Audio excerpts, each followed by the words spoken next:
শিশুর নিঃশ্বাস থেমে যাওয়ার আগে একজন মায়ের চোখে শুধু একটাই প্রশ্ন থাকে, আমার সন্তানটা বাঁচবে তো? কিন্তু আজ সেই অসহায়ত্ব কি যদি কেউ ব্যবসায় পরিণত করে, তাহলে সমাজ হিসেবে আমাদের নীরব থাকার সুযোগ কোথায়?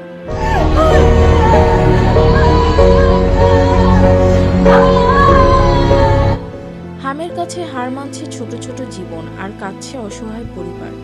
নাম বাবুল গাজী। একসময় তিনি ছিলেন একজন শিশু হাসপাতালের সাধারণ আনসার সদস্য, কিন্তু করোনাকাল পেরোতেই বদলে যায় তার জীবন। আজ তিনি শুধু একটি হাসপাতালের মালিক নন, বিলাসবহুল বাড়ি গাড়ি নিয়ে তার চলাফেরা।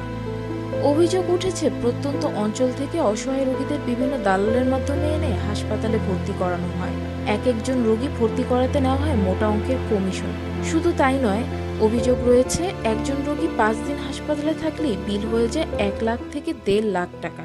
কোথায় নিয়ে যাব পরে বলছে যে ধানমন্ডির ওইদিকে একটা হসপিটাল আছে, মা ও শিশু হসপিটাল, ওখানে নিয়ে যাবে। আর নিঃশ্বাস নিতে পারতেছে না, বাচ্চা শুধু উপর দিকে নিঃশ্বাস। তখন বললো যে শিশু হসপিটাল আছে ধানমন্ডিতে, ওখানে নিয়ে গেলাম। নিয়ে যাওয়ার পর 8 দিন থাকলাম। বাচ্চা মোটামুটি সুস্থ হইলো ওখানে থাকার পরে। হসপিটাল ওখানে 8 দিন থাকার পর বাচ্চা সুস্থ হইলো। 1,38,000 টাকা আমাদের খরচ গেছে। আর সেই টাকার বড় একটি অংশ কমিশন হিসেবে চলে যায় বাবুল গাজীর হাতে। হাসপাতাল আমার নিজের, আমি ওইটার ডাইরেক্টর। লালমাটিয়া শিশু হাসপাতাল আরঙ্গের পাশে। আমি শিশু হাসপাতালে যে সরকারি খরচ, আমি ওই খরচটা যেন লাগে আরো 500-1000 কম দিয়ে নেবার সমস্যা নাই। আরে ভাই, হাসপাতাল আমার, আপনি কি ভাবছেন? আপনি আসেন, হাসপাতাল দেখেন, এনে সবই বাচ্চাদের ট্রিটমেন্ট। 30টা বাচ্চা ভর্তি আছে অলরেডি। আমার নাম বাবুল ভাই, আমি এই হাসপাতালের ডাইরেক্টর। হাসপাতাল আমার, আমি হাসপাতালের মালিক মিয়া। বুঝতে পারছি। আমার নাম বলবেন আপনি ওখানে। আপনি আসেন হাসপাতালের সামনে এসে ফোন দেন। আপনার 7,000 টাকা নেব ফান্ডে, 7,000 টাকা ঔষধ ছাড়া। লাইফ সাপোর্ট লাগবে না, 90% লাইফ সাপোর্ট লাগবে না।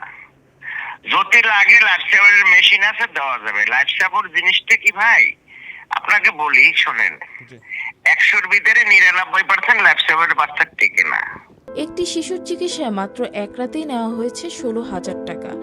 আরেক রোগীর পরিবারের দাবি, মাত্র 5 দিনের চিকিৎসায় বিল করা হয়েছে প্রায় 1,70,000 টাকা। তারপর অ্যাম্বুলেন্স চালার আমাদের বলছে যে একটা সিট আছে, আপনারা এখানে যাইতে পারেন। বলছি কোথায়? বলছে মা ও শিশু। তারপর আমরা সেখানে ফোন দিচ্ছি, নাম্বার দিচ্ছে তারা। ফোন দেওয়ার পর বলছে আপনারা আসলে তাড়াতাড়ি আসেন, একটা সিট আছে। তো আমরা তখন মাথায় তার কোনো কাজ করে না, যেহেতু বাবু অসুস্থ, একটা সিট আছে, অন্য কোথাও নাই। আমরা সাথে সাথে ওইখানে চলে গেছি। তো এখানে এই ভর্তিতেই মনে হয় আপনার 15,000 না 16,000 টাকা নিছে। সবচেয়ে ভয়ঙ্কর অভিযোগ, রোগী বাঁচুক বা মারা যাক, কমিশন নাকি থেমে থাকে না। মানবিক সেবার নামে যদি সাধারণ মানুষের কান্না আর অসহায়ত্বকে ব্যবসায় পরিণত করা হয়, তাহলে প্রশ্ন উঠবেই, এটা কি হাসপাতাল নাকি মানুষের কষ্টকে পুঁজি করে গড়ে ওঠা এক ভয়ঙ্কর বাণিজ্য? গ্রামের সাধারণ মানুষ শেষ সম্বল বিক্রি করে চিকিৎসা নিতে আসে, কিন্তু চিকিৎসার বদলে যদি পায় ঋণের বোঝা আর অসহায় কান্না, তাহলে তার দায় কে নেবে? আমরা পরিবার, নর্মাল পরিবারে বাইরেছে।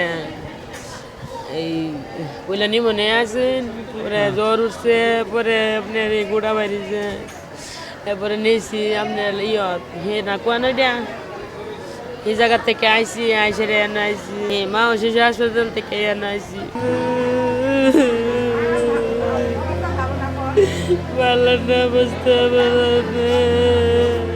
আমরা চাই সঠিক তদন্ত হোক। যদি অভিযোগ সত্য হয়, তাহলে দোষীদের বিচারের আওতায় আনা হোক। কারণ চিকিৎসা সেবা কোনো ব্যবসা নয়, এটা মানুষের জীবনের সঙ্গে জড়িয়ে থাকা একটি মানবিক দায়িত্ব।